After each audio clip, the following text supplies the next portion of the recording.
राज्यसभा चुनाव कांग्रेस की सीटें होंगी कम, भाजपा और आम आदमी पार्टी को होने जा रहा है फायदा। तो कैसे होगा, इस न्यूज में पूरा बने रहिए।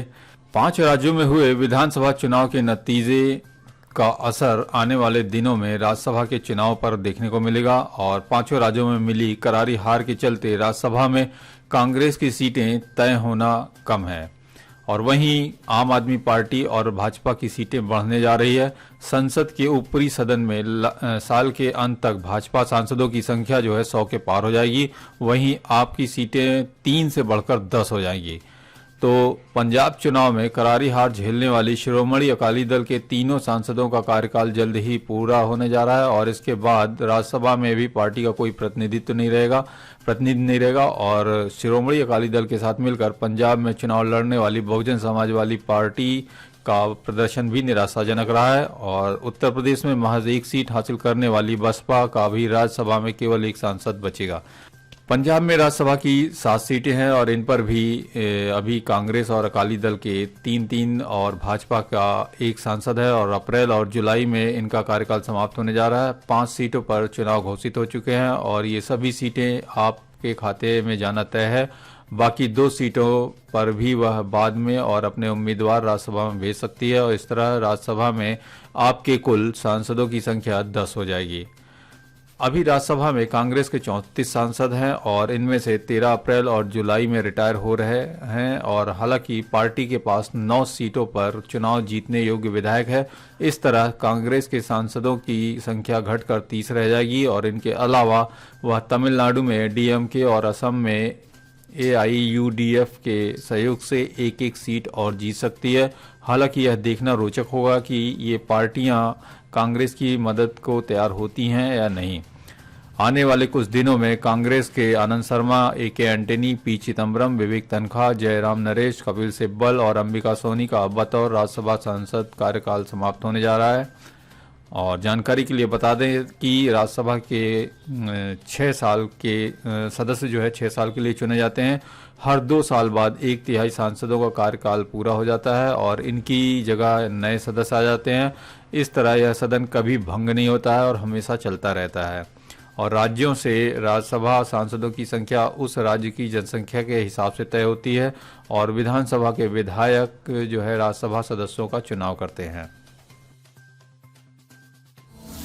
नवजोत सिंह सिद्धू कहते हैं कि जिन्होंने मेरे लिए गड्ढे खोदे अब वे 10 गुना गहरे गड्ढों में दफन हो जाएंगे, ये उनका कहना है। पंजाब विधानसभा चुनाव में कांग्रेस की करारी हार के बाद पार्टी में आंतरिक कलह शुरू हो गया है और कांग्रेस के वरिष्ठ नेता जहां इसके लिए सिद्धू को जिम्मेदार ठहरा रहे हैं, वहीं अब सिद्धू ने भी कांग्रेस नेताओं पर बड़ा हमला किया है। उन्होंने कहा है कि जो पंजाब से प्यार करता है उसे चुनाव परिणामों की परवाह नहीं है और उनका लक्ष्य पंजाब का विकास है, लेकिन जिन्होंने मेरे लिए गड्ढे खोदे हैं वे अब 10 गुना गहरे गड्ढों में दफन हो जाएंगे। जिन लोगों ने गड्ढे खोदे सिद्धू के लिए, वो उनसे 10 गुना ज्यादा गहरे गड्ढों में दफन हो गए। तो लोगों को आस और विश्वास है आम आदमी पार्टी पे, तभी ये वोट डाली है, बदलाव के लिए वोट डाली है। देखिए, मैंने ट्वीट नहीं किया, मैं अपने हलके में बहुत से हजारों लोगों का धन्यवाद करके आ रहा हूं और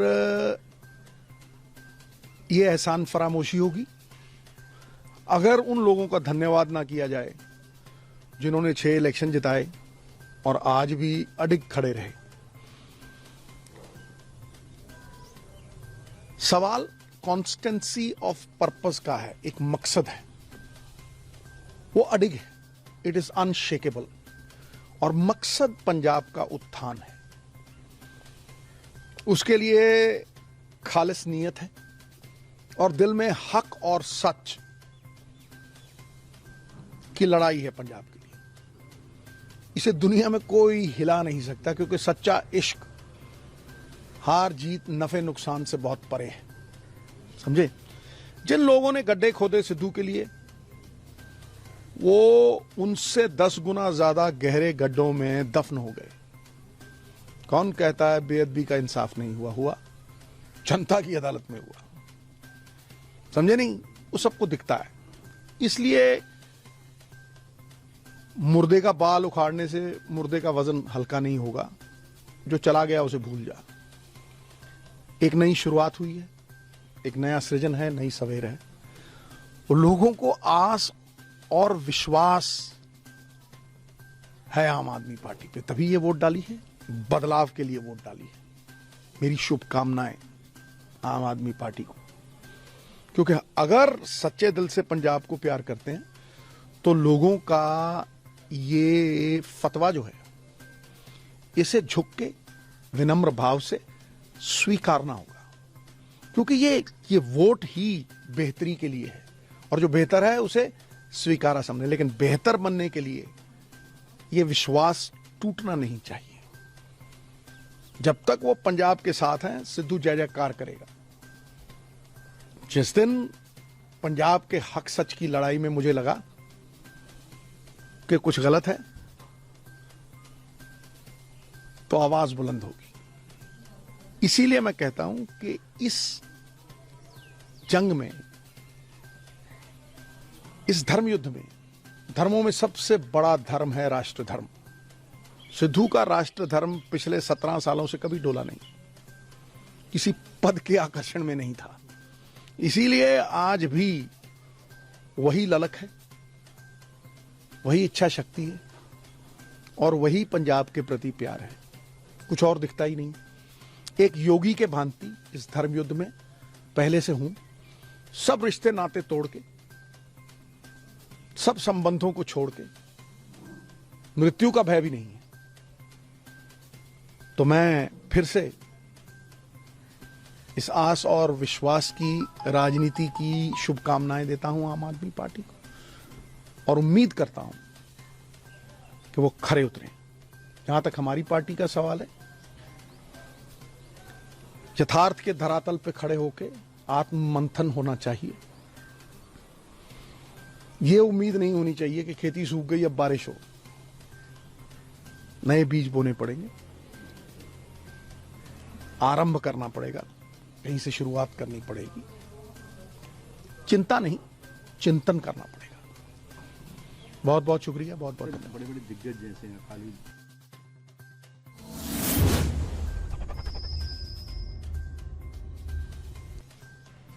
जम्मू कश्मीर में अलग अलग मुठभेड़ों में 4 आतंकी को ढेर कर दिया गया है और जिसमें से एक पकड़ा भी गया है, ऐसी खबर आ रही है। जम्मू कश्मीर में कल रात को चलाए गए अलग अलग अभियानों में सुरक्षा बलों ने 4 आतंकियों को मार गिराया। वहीं एक आतंकी को पकड़ लिया गया है।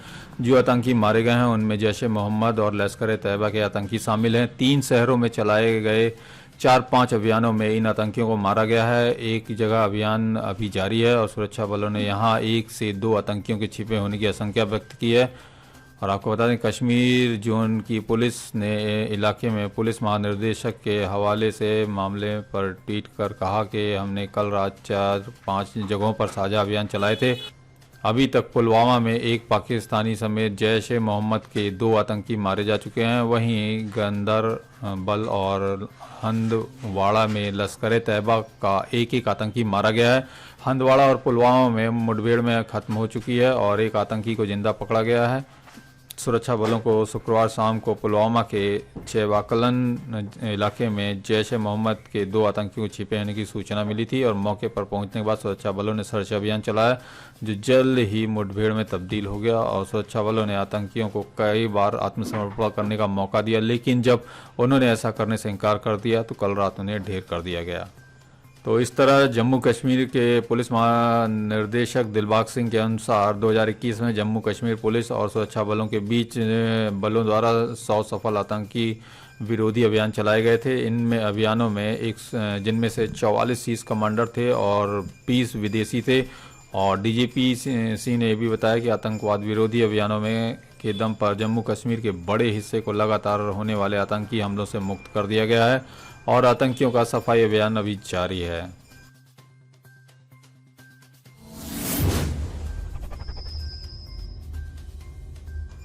कैसे और कब करना है महामारी की समाप्ति का ऐलान, WHO ने शुरू किया है इस पर मंथन। विश्व स्वास्थ्य संगठन के विशेषज्ञों ने इस बात पर मंथन शुरू कर दिया है कि कोरोना वायरस महामारी के खत्म होने का ऐलान कब और कैसे करना है। हालांकि संगठन ने यह भी कहा कि वह अभी इसका ऐलान नहीं करेगा। दुनिया के अधिकतर देशों में कोरोना संक्रमण के मामले और इससे होने वाली मौतें कम हुई हैं, लेकिन हांगकांग में मौतें बढ़ी हैं और चीन में 2 साल बाद पहली बार 1000 से अधिक मामले सामने आए हैं।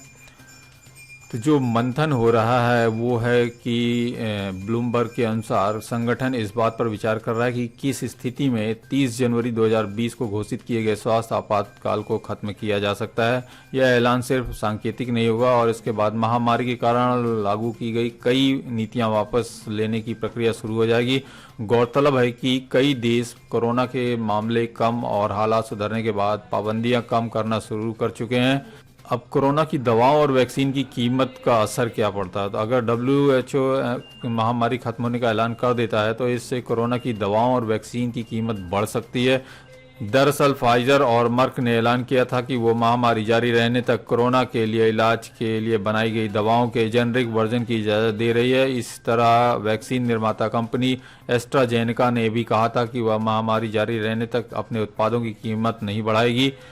और जानकारों का इस पे जो कहना है कि WHO और America centre for disease control के पूर्व सलाहकार डेविड हैमन ने कहा है कि अब तक कई देश जो है WHO के निर्देशों पर निर्भर नहीं है और वो संगठन की बातें नज़रअंदाज नहीं करते, लेकिन राष्ट्रीय और क्षेत्रीय विशेषज्ञों की बातों पर ज़्यादा ध्यान देते हैं।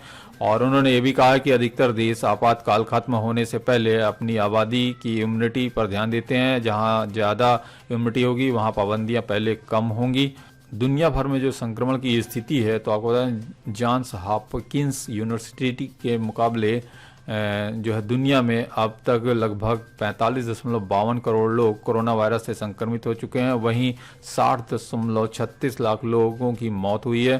सर्वाधिक प्रभावित अमेरिका में जो है 7.95 करोड़ लोग संक्रमित हो चुके हैं और 9.67 लाख लोगों की मौत हुई है। और अमेरिका के बाद भारत दूसरा सर्वाधिक प्रभावित देश रहा है और भारत में अब तक लगभग 4.30 करोड़ लोगों में संक्रमण की पुष्टि हुई है और 5.16 लाख लोगों को जान गंवानी पड़ी है। तो वैक्सीन में सबसे आगे कौन सा देश चल रहा है? तो अगर वैक्सीनेशन की बात की जाए तो इस मामले में चीन सबसे आगे रहा है। और ब्लूमबर्ग वैक्सीन ट्रैकर के अनुसार जो है दुनिया भर में अब तक कोरोना वैक्सीन की 10.9 अरब खुराकें लगाई जा चुकी हैं और इनमें 3.1 अरब खुराकों के साथ चीन पहले स्थान पर है। दूसरे पायदान पर मौजूद भारत जो है 1.79 अरब खुराकें लगाई हैं और इसके बाद यूरोपीय संघ, अमेरिका और ब्राज़ील का नंबर आता है। गरीब देश इस मामले में काफ़ी पीछे रह गए हैं।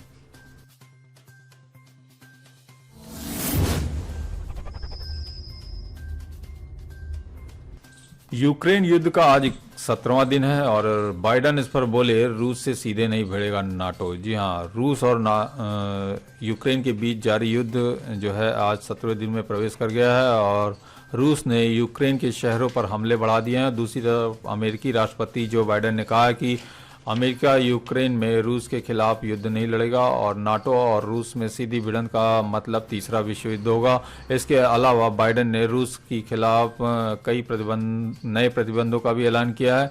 आइए युद्ध से जुड़ी अपडेट पर नज़र डालते हैं।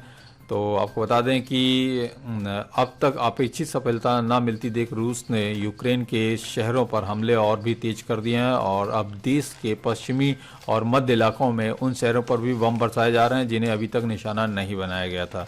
रूसी सेना ने यूक्रेन के चर्निहिव और खार्किव शहर की घेराबंदी कर ली है। रूस पर मेलिटोपोल के मेयर का अपहरण करने का भी आरोप लगा है। यूक्रेन ने इस इस्लामिक स्टेट के आतंकियों जैसी हरकत बताई है और रूस के रक्षा मंत्रालय ने भी कहा है कि उसकी सेना ने काला सागर के तट पर स्थित मारियोपोल के शहर के चारों तरफ से घेर लिया है। बताया जा रहा है कि रूसी सेना ओडेशा शहर को 3 तरफ से घेरने के लिए आगे बढ़ रही है और वहीं यूक्रेन की तरफ से कहा गया है कि मारियोपोल की स्थिति काफ़ी गंभीर बनी हुई है और रूस की गोलीबारी के चलते यहां से नागरिकों को सुरक्षित ठिकानों पर नहीं भेजा जा सकता है और विदेशी लड़ाकों को लड़ने की अनुमति भी दी है। ऐसा रूस का कहना है कि रूस ने विदेशी लड़ाकों को यूक्रेन के खिलाफ युद्ध में उतरने की इजाज़त दे दी है और रूस के विदेश मंत्री ने भी बताया कि मध्य पूर्व के 16,000 लड़ाके रूस समर्थित विद्रोहियों के साथ मिलकर यूक्रेन के खिलाफ लड़ने को तैयार हैं। साथ ही यूक्रेन ने यह भी कहा कि रूस का साथ देने के लिए बेलारूस भी हमला करने की योजना बना रहा है। और यूक्रेनी सेना ने यह भी कहा कि रूस ने साजिश के तहत यूक्रेन के एयर स्पेस से बेलारूस की सीमाई गांव पर हमला किया है और इस उकसावे भरी कार्रवाई का मकसद बेलारूस की सेना को युद्ध में शामिल करना है। और ऐसी भी खबरें आ रही हैं कि रूस ने बेलारूस को नए हथियार देने का ऐलान किया है और रूस ने अमेरिका पर यूक्रेन को जैविक हथियार विकसित करने के लिए मदद करने का आरोप लगाते हुए संयुक्त राष्ट्र सुरक्षा परिषद की बैठक बुलाने का अनुरोध किया था। और इस बैठक में संयुक्त राष्ट्र ने यह भी कहा कि उसके पास यूक्रेन के जैविक हथियार कार्यक्रम के कोई सबूत नहीं है। वहीं अमेरिका और ब्रिटेन ने रूस पर पलटवार करते हुए कहा कि वह रासायनिक हथियारों के इस्तेमाल पर विचार कर रहा है। और संयुक्त राष्ट्र ने अब तक युद्ध में 41 बच्चों समेत 564 यूक्रेनी नागरिकों की मौत होने की पुष्टि की है। हालांकि यह आंकड़ा कहीं और अधिक हो सकता है। और यूक्रेन ने युद्ध में रूस के 12,000 से अधिक सैनिकों को मार गिराने का दावा किया है, जबकि अमेरिका ने रूस के 2,000 से 4,000 सैनिकों की मौत का अनुमान लगाया है। और वहीं शरणार्थियों की बात करें तो अब तक 25 लाख से अधिक लोग यूक्रेन छोड़कर दूसरे देशों में शरण ले चुके हैं। अमेरिका ने रूस को चेतावनी दी है कि अगर वह यूक्रेन में रासायनिक हथियारों का इस्तेमाल करता है तो उसे भारी कीमत चुकानी पड़ेगी। अमेरिकी राष्ट्रपति जो बाइडेन ने कहा कि वो खुफिया जानकारी की बात नहीं करेंगे, लेकिन रासायनिक हथियारों का इस्तेमाल पर रूस को भारी कीमत चुकानी पड़ेगी। साथ ही अमेरिका ने प्रतिबंध बढ़ाते हुए रूस से मोस्ट फेवर्ड नेशन का दर्जा भी छीन लिया है और इससे रूस का अमेरिका के साथ व्यापार करना और मुश्किल हो जाएगा। साथ ही जो बाइडेन ने एक बार फिर दोहराया कि अमेरिकी सेना यूक्रेन में रूस के खिलाफ नहीं लड़ेगी। उन्होंने ये भी कहा कि हम यूक्रेन में रूस के खिलाफ बिल्कुल नहीं पड़ेंगे और नाटो का यानी नॉर्थ अटलांटिक ट्रीटी ऑर्गेनाइजेशन और रूस के बीच सीधी भिड़ंत का मतलब तीसरा युद्ध माना जाएगा और जिसे हमें टालने का हर संभव कोशिश करनी चाहिए। और यूक्रेन की तरफ से कई बार ऐसी मांग की जा चुकी है कि नाटो को रूस के खिलाफ उसका साथ देना चाहिए।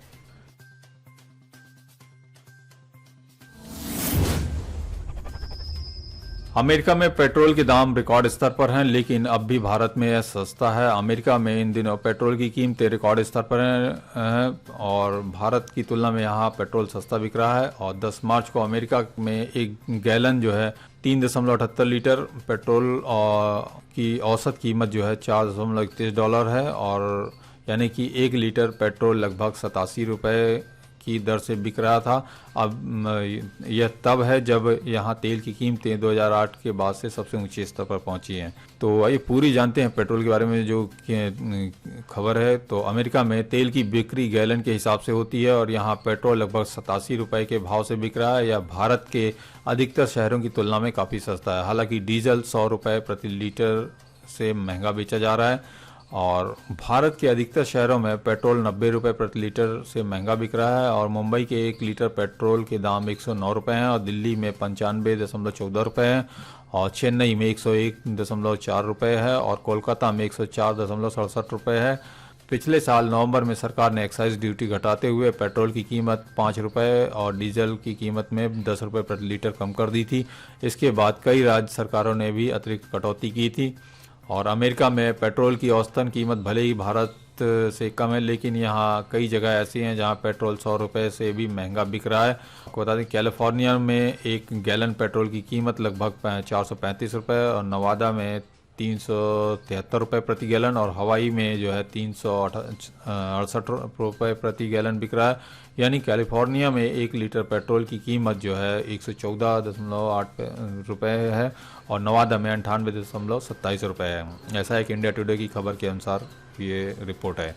तो अमेरिका के कांसास में पेट्रोल के दाम सबसे सस्ते हैं और यहाँ 1 लीटर पेट्रोल के लिए लगभग 77 रुपये चुकाने पड़ रहे हैं। और इसी तरह मसूरी और ओकलाहोमा में 1 लीटर पेट्रोल 77.69 पैसे है प्रति लीटर के से बिक रहा है। और आपको बता दें कि यूक्रेन में जारी युद्ध के चलते दुनिया भर में तेल की कीमतों पर असर पड़ा है और युद्ध के ऐलान के बाद से अमेरिका में तेल की कीमतें काफ़ी तेज़ी से बढ़ी हैं। फरवरी में किए गए एक सर्वे में 2/3 अमेरिकी लोग जो है $3.53 प्रति गैलन की कीमतों को ज़्यादा मान रहे थे। अब तो गैलन की कीमत $4 से अधिक हो गई है। तो ऐसे में लोग सरकार के दाम कम करने से की मांग कर रहे हैं। और रूस और यूक्रेन के बीच जारी युद्ध के चलते तेल की कीमतें बढ़ने का अनुमान लगाया जा रहा है। दरअसल इस संकट के कारण कच्चे तेल की कीमत $101 प्रति बैरल से अधिक चल रही है और इसका सीधा असर पेट्रोल और डीजल की कीमतों पर पड़ेगा। जानकारों का यह भी कहना है कि आने वाले दिनों में दाम और ऊपर जाने के आसार हैं। भारत में भी कीमतें बढ़ने का अनुमान लगाया जा रहा है।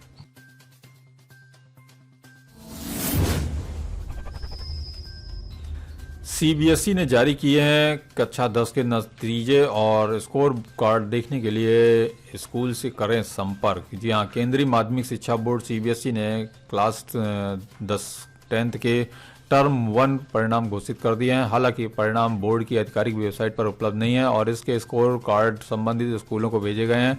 ऐसे में परीक्षा में शामिल होने वाले छात्रों को अपने नतीजे देखने के लिए अपने स्कूल से संपर्क करना होगा।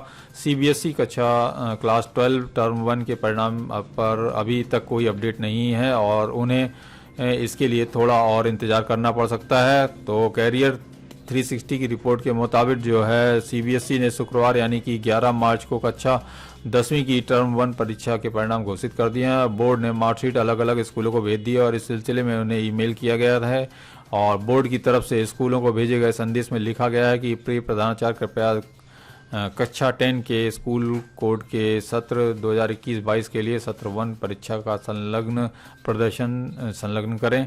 अब ये किन किन वेबसाइट पर नतीजे दिखेंगे तो आपको बता दें क्लास 10th के टर्म 1 के परिणाम जारी होने के बाद छात्र इन्हें ये वेबसाइट दी है, इन वेबसाइट पर जाकर आप देख सकते हैं और इसके साथ ही छात्र डिजिटल लॉकर ऐप के जरिए भी अपने नतीजे देख सकते हैं। छात्र यह ऐप डाउनलोड कर सकते हैं और अपना परिणाम प्राप्त करने के लिए अकाउंट भी बना सकते हैं और छात्र अपना रोल नंबर और अन्य जानकारियां दर्ज करने के लिए अपने नतीजे देखने के लिए वेबसाइट के जरिए आप जा सकते हैं।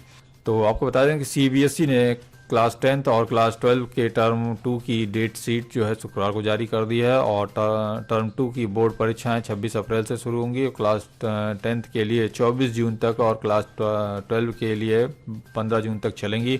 आपको बता दें कि कोरोना वायरस महामारी के कारण सीबीएसई बोर्ड की परीक्षाओं को टर्म 1 टर्म 2 में बांटा गया था जिसमें से पहले टर्म की परीक्षा हो चुकी है।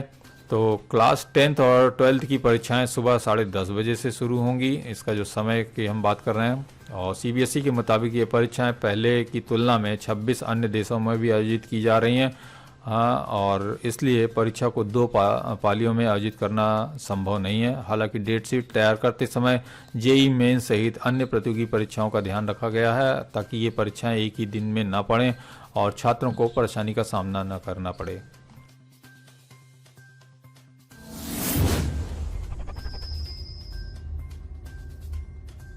विवेक रंजन अग्निहोत्री की फिल्म द कश्मीर फाइल 11 मार्च को सिनेमा घरों में रिलीज हो गई है और फिल्म को दर्शकों और समीक्षकों की अच्छी प्रतिक्रिया मिल रही है। फिल्म की कहानी ऐसी है कि कई दर्शक थिएटर में अपने आंसू नहीं रोक पाए और फिल्म में अनुपम खेर के अभिनय को लोग पसंद कर रहे हैं। अब जानकारी सामने आ रही है कि यह फिल्म भी थिएटर में रिलीज होने के बाद ऑनलाइन लीक हो गई है। तो बॉलीवुड लाइव के मुताबिक विवेक अग्निहोत्री की the Kashmir files online platform पर लीक हो गई है। तमिल रॉकर्स और अन्य वेबसाइटों पर मुफ्त डाउनलोड करने के लिए उपलब्ध है। इसका मतलब है कि लोग बिना भुगतान किए डाउनलोड करके फिल्म देख रहे हैं जो कानून की नज़र में अपराध है और इससे फिल्म के बिजनेस पर विपरीत असर पड़ेगा। ये अलग बात है कि मेकर्स अभी तक पायरेसी का तोड़ नहीं निकाल पाए हैं और फिल्म एक ऐसे ज्वलंत मुद्दे पर आधारित है जिसको लेकर अभी भी उत्सुकता स्वाभाविक तौर पर बढ़ गई है। इसकी कहानी सच्ची घटना के केंद्र में रखकर बनी है जिसमें कश्मीरी पंडितों की पीड़ा और दर्द को फिल्माया गया है। 1990 के कश्मीरी पंडितों की जो स्थिति थी उसको पर्दे पर उतारने की कोशिश की गई है। 1990 में कश्मीरी पंडितों के विस्थापन, नरसंहार, पलायन के मुद्दे पर राजनीतिक हलकों में उफान ला दिया था और फिल्म का लेखन जो है विवेक अग्निहोत्री ने किया है। द कश्मीर फाइल्स में कई बड़े कलाकार नजर आए हैं। मिथुन चक्रवर्ती, अनुपम खेर भी मुख्य भूमिकाओं में नजर आए हैं। अनुपम खेर ने फिल्म में पुष्कर नाथ पंडित का किरदार निभाया है जो पेशे से प्रोफेसर पद पर कार्यरत हैं और अनुपम अपने अभिनय के लिए वाहवाही भी बटोर रहे हैं और इसमें दर्शन कुमार, पल्लवी जोशी और चिन्मय मंडलेकर भी दिखे हैं। फिल्म का निर्माण जी स्टूडियोज ने किया है और द कश्मीर फाइल्स पहली फिल्म नहीं है जिसमें कश्मीरी पंडितों के दर्द को उकेरा गया है। इससे पहले विधु विनोद चोपड़ा की फिल्म शिकारा में भी कश्मीरी पंडितों के पलायन की कहानी दिखाई गई थी।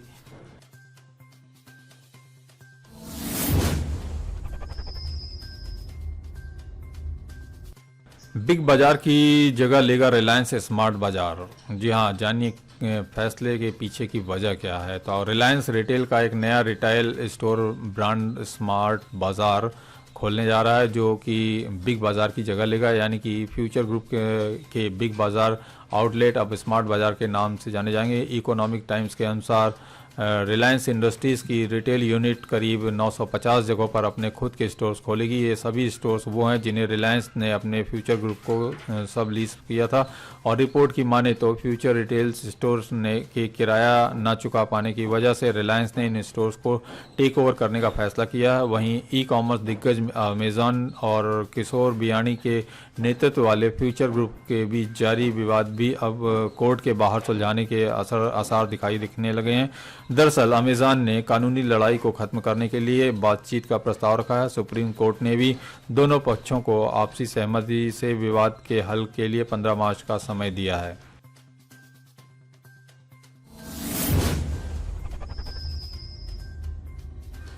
नौकरी करने वालों को अब तगड़ा झटका लगने वाला है। जी हाँ, पीएफ की ब्याज दर घटकर 8.1% रह गई है। तो होली से ठीक पहले प्रोविडेंट फंड सब्सक्राइबर्स को मोदी सरकार ने बड़ा झटका दिया है। ईपीएफओ की बैठक में पीएफ की ब्याज दर घटाने का फैसला लिया गया है। न्यूज एजेंसी पीटीआई के मुताबिक पहले यह 8.5% था, जो अब 8.1% कर दिया गया है। यह ब्याज पिछले 10 साल में सबसे कम है और ईपीएफओ के फैसले का असर 7 करोड़ सब्सक्राइबर पर होगा। और सरकार के इस फैसले से ईपीएफओ के करीब 6 करोड़ लोगों को झटका लगा है। पिछले फिक्सल ईयर में पीएफ पर 8.5% ब्याज मिल रहा था। बता दें कि मोदी सरकार जब सत्ता में आई थी तब इंटरेस्ट रेट जो है 8.75% था और वित्त वर्ष 2014-15 में इंटरेस्ट रेट 8.75%, वित्त वर्ष जो है 2015-16 में इंटरेस्ट रेट 8.80% था। तो ये एक ईपीएफ की बैठक में पीएफ ब्याज दर घटाने का फैसला लिया गया है सरकार की तरफ से।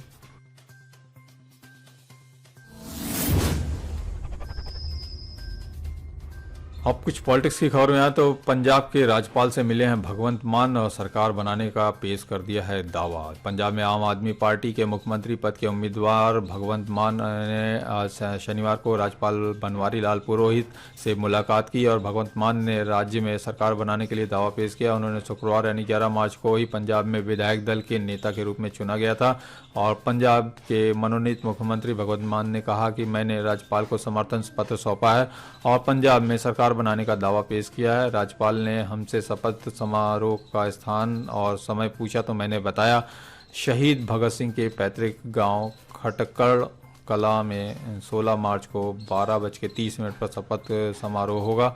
और पंजाब में हुए विधानसभा चुनाव में आम आदमी पार्टी को प्रचंड जीत मिली है। इस बार के चुनाव में आम आदमी पार्टी ने 92 सीटों पर कब्जा किया है। भगवंत मान शपथ ग्रहण समारोह से पहले 13 मार्च को दिल्ली के मुख्यमंत्री और आम आदमी पार्टी के राष्ट्रीय संयोजक अरविंद केजरीवाल के साथ मिलकर अमृतसर में रोड शो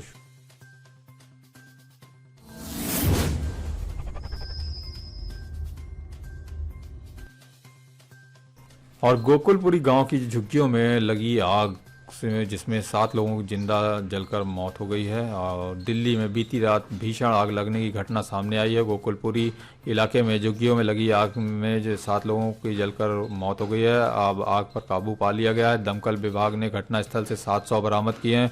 वहीं शवों को पहचान के लिए मोर्चरी में भेज दिया गया है और आग लगने के कारणों की जांच की जा रही है। आग इतनी भयंकर थी कि करीब 30 से अधिक झुग्गियों को अपनी चपेट में ले लिया गया है। यह घटना गोकुलपुरी के पिलर नंबर 12 के आसपास की बताई जा रही है।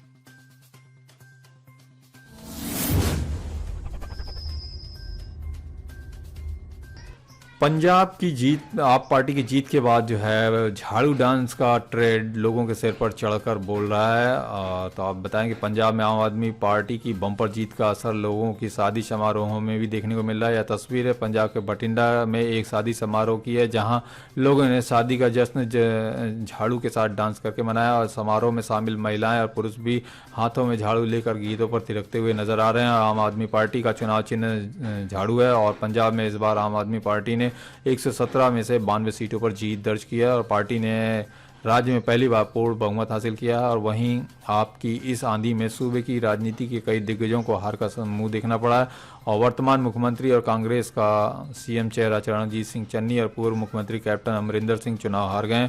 सत्ताधारी कांग्रेस का प्रदर्शन भी बेहद खराब रहा है। बता दें कि वहीं मेहमानों ने भी डीजे पर जट्टा शेरे आम तू ता धक्का करदा है गाने पर जमकर ठुमके लगाए हैं।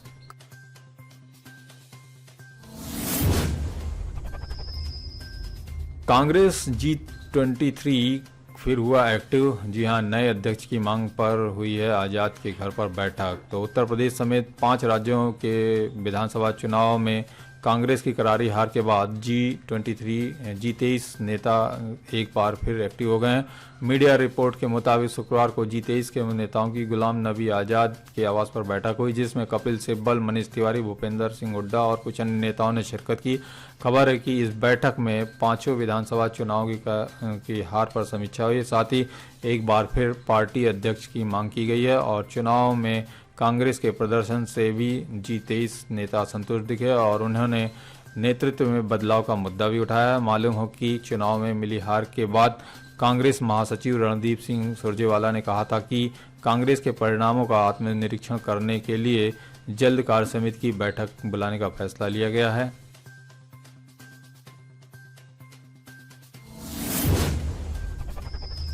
यूपी विजय के बाद गुजरात दौरे पर गए पीएम मोदी ने अपनी मां हीराबेन से भी मुलाकात की और मोदी ने 2 साल बाद मां से मुलाकात की। और मोदी इससे पहले 2019 में मां से मिले थे और तस्वीरों में दिखाई दिया कि पीएम ने सबसे पहले अपनी मां का आशीर्वाद लिया और उसके बाद फिर खाना खाया।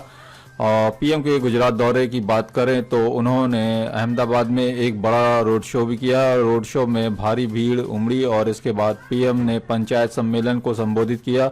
साथ ही उन्होंने कई मुद्दों पर बात की और उन्होंने कहा कि गुजरात बापू और सरदार पटेल की भूमि है, यहाँ ग्रामीण क्षेत्रों के समान विकास जरूरी है। और इस संबोधन के अलावा पीएम ने बीजेपी कार्यालय में तमाम कार्यकर्ताओं से भी बातचीत की। साथ ही उन्होंने कहा कि अब कोरोना का कहर कम हो गया है, ऐसे में बीजेपी वर्कर को फिर से जनता के बीच जाना चाहिए। स्वामी प्रसाद मौर्य का बीजेपी पर तंज, बोले सांप ने नेवले को जीतने नहीं दिया। बड़ा तो नेवला ही होता है। ये बात दिगर है कि नाग और सांप दोनों मिलकर के नेवले को जीतने नहीं दिए। और आपको बता दें कि पूर्व कैबिनेट मंत्री और सपा नेता स्वामी प्रसाद मौर्य भले ही चुनाव हारे हों, लेकिन उनके तेवर अभी कम नहीं हुए हैं। उन्होंने कहा कि इस बार चूक हुई है, लेकिन वह लगातार कोशिश करेंगे और अगले चुनाव में बीजेपी को हराएंगे। स्वामी प्रसाद मौर्य ने अब किसी दूसरी पार्टी में जाने की बात से भी इनकार किया है। स्वामी प्रसाद मौर्य यूपी के फाजिल नगर सीट से चुनाव हार गए हैं। स्वामी प्रसाद ने यह भी कहा है कि नेवला हमेशा बड़ा होता है और मैं आज भी नेवला हूं और बीजेपी रूपी नाग को और सांप को एक न एक दिन खत्म कर दूंगा। इस बार नागर और सांप ने मिलकर नेवले को जीतने नहीं दिया, लेकिन इस बार जो कमियां रह गई है उस पर विचार होगा। उत्तर प्रदेश विधानसभा चुनाव से ठीक पहले सपा में शामिल हुए स्वामी प्रसाद मौर्य ने अपनी हार स्वीकार करते हुए कहा कि मैं चुनाव हारा हूं, हिम्मत नहीं। हमने जिन मुद्दों को उठाया है वो अब भी मौजूद है। मैं आगे भी जनता के मुद्दे को उठाता रहूंगा और हम जनता के फैसले का सम्मान करते हैं और जनादेश को स्वीकार करते हैं। आप देख रहे हैं खबरजंक्शन.com और कैसा लगा ये न्यूज़ विश्लेषण कृपया आप कमेंट्स में लिख के बताएं। और अभी तक खबरजंक्शन.com चैनल को सब्सक्राइब नहीं किया है, कृपया इस चैनल को सब्सक्राइब कर लें। हम डेली न्यूज़ विश्लेषण में आप देश विदेश की डेली घटनाक्रम हम आपके सामने लेकर आते रहेंगे। तो फिर मिलते हैं अगले दिन के लिए, इंतजार करते रहिए एक नए विश्लेषण के साथ। धन्यवाद।